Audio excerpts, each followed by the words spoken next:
So ayan mga idol, for today's video nga ay i-install ko to sa aking Raider 150. Bali Raider carb nga sa akin, first gen. Bali, nagiging problema ko dito sa aking Raider.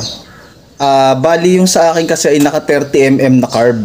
Pero ipinamasin shop ko ng pang 28mm yung isinusuksok dito sa may manifold. Kaso ang naging problema ko, papakita ko sa inyo ito. Ang naging problema ko mga idol, pag binibirit ko yung aking motor ay nangyari sa akin tumalsik yung carb ko.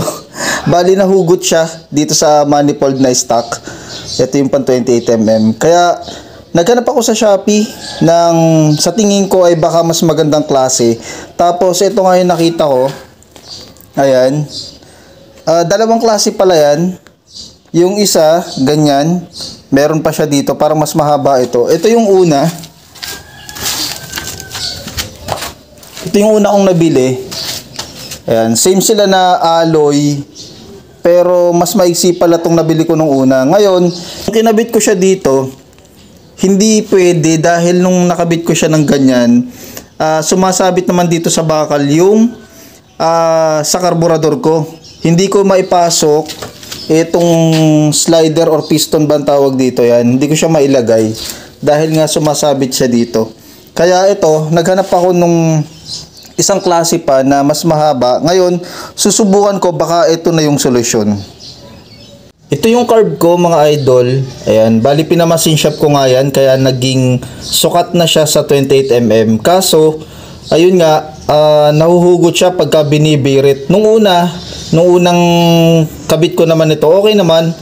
Pero may time talaga na nararamdaman ko, parang lumuluwag siya. Tapos hanggang sa nangyari nga, tumapon or nahugot nga yung karburador na ito. Ayan, 30mm yan. SWR. Tapos, titingnan natin ngayon kung magiging maganda ba tong nabili kong manifold. Para kung sakali ganito din yung nagiging problema nyo, siguro makakatulong tong video na to.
Yan mga idol, naikabit ko na yung manifold. Wala naman akong naging problema. Tama naman yung tornilyuhan niya. Saktong-sakto lang din.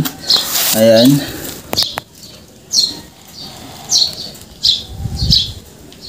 Ayan. Ito pala mga idol, parang maganda naman siya yung kulay dilaw na yan. Kasi ano yan, napakakapal niya, tas matigas. Pero ano din siya, goma. Ayan, tingin ko magiging maayos naman to. Ngayon, ikakabit ko na yung carb.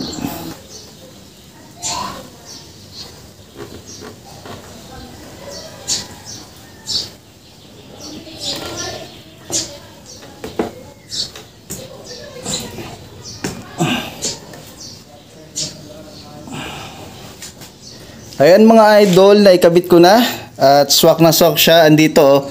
Ang layo na ng space niya dito, hindi na siya sabit.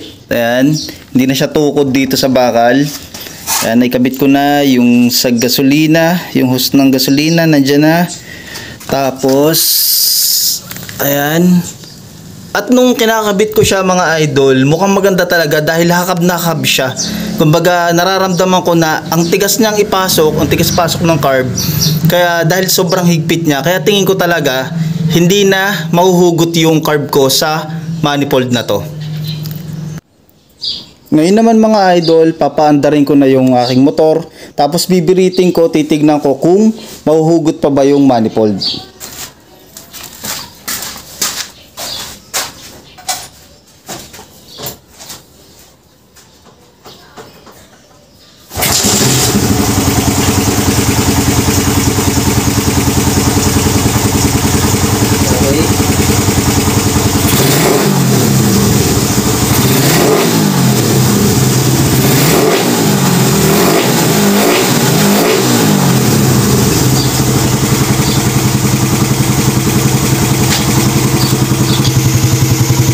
Na-try ko na mga idol, ayan, binibirit ko nga siya at napakaganda.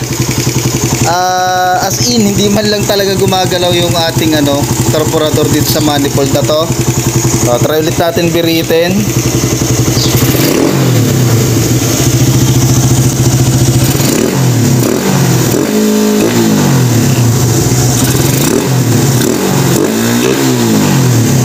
Ayan. Wala man lang siyang kasingaw-singaw. Yung naririnig lang nating ingay ay yung dito sa piston or sa slider nitong aking carb. Kaya ang ginagawa ko na lang, eto, hinihila ko ng konti, mawawala na yung tunog niyan. Ayan, baka ganyan din yung mga carb nyo na luma na. Pag flat slide, sakit na yan talaga. Ayan, ganda na, sarap na nito ulit gamitin, hindi na ako mangangamba. Okay, beriting ko lang ulit.